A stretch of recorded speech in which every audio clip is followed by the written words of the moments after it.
vắng gì càng hôn nàng long xin opportunity đang lâu ấy chỉ để vắng gì càng hôn nàng long xin opportunity đang lâu ấy chỉ để nàng để đường lượt thế buồn để xem cả rong gì nè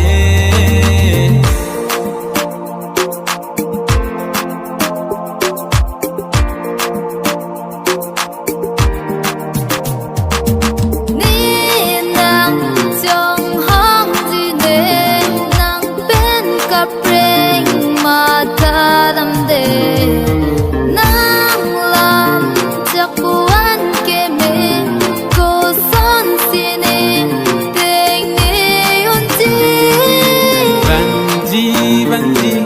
càng hôn nàng long xin opportunity đang lâu ấy chỉ để vắng gì càng hôn nàng long xin opportunity đang lâu ấy chỉ để nàng để đường đất thế buồn để xem cả rong gì nè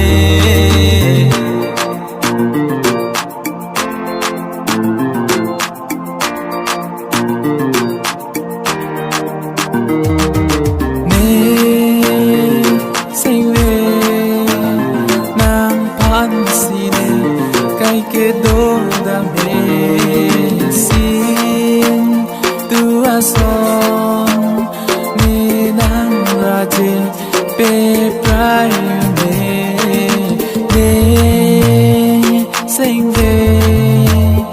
nang pan si ne kai que toda sin tu son ni nang raje pe prai vang non càng ngon long ngon nàng lu đừng chi để sinh có rong bên vang non càng ngon long ngon nàng lu đừng chi để sinh có rong bên nàng để đường lột thế buồn để xem cả